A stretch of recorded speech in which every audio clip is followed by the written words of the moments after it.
Now when I charged gas into it, there was a very loud sound coming from the system.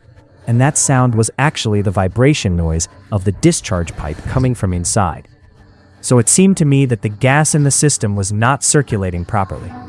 To check this, here you can see what I did. I made a hole here. Now I want to see whether the gas is reaching up to this point or not, because I suspect that the gas circulation is not happening properly. The one mistake I made here was that I did not clean the condenser side, because I thought there was nothing inside it, no dirt or blockage. But now it seems to me that it is blocked. So how it is blocked, I will show you. Look, when I made a hole here, no kind of gas came out from this point. Nothing happened at all. So here, I punctured the system from this point. First, I cleaned this area so that brazing would become easier later. Now what I'm doing is making a hole at another point because gas discharge from this pipe. So now I'm going to puncture it. Look at this. Oh, a lot of gas has come out from here. As you can see, the gas was not circulating properly. All the gas has come out from this point.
Now look at the condenser inside this fridge.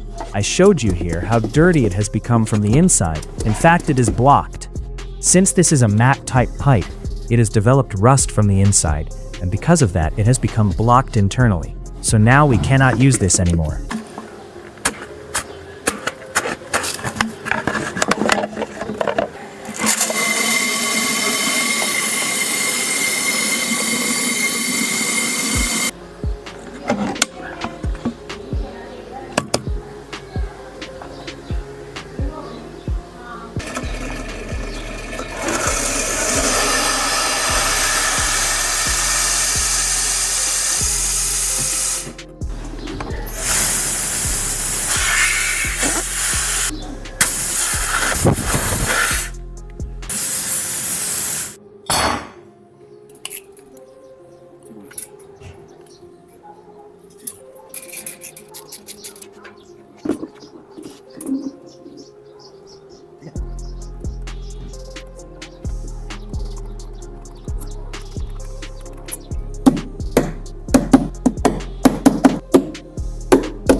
Now here you can see that I am doing some work here. So this is the valve, the solenoid valve, that I installed inside the fridge, as you saw that I did its brazing in it. But there is a problem in it. See, these are its old ones. I have checked them as well. And this new one, I have also checked it. Now, look at this.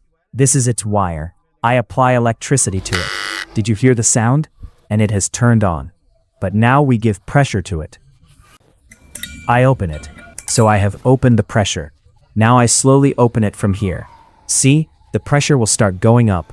The gauge is going up. It has gone up.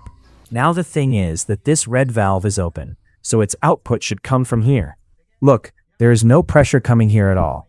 See, it's not coming at all, although I have checked these as well, and they are functioning the same. I don't know why the company installed this here, or whether they were actually working or not. To make this kind of valve, what I did is that I brought these two solenoid valves. So now let me make this with them and show you how we will make them, and through this, they will perform the same function that this solenoid valve or electromagnetic valve is performing.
Click on the left or right thumbnail to watch our next videos, and subscribe. Thank you.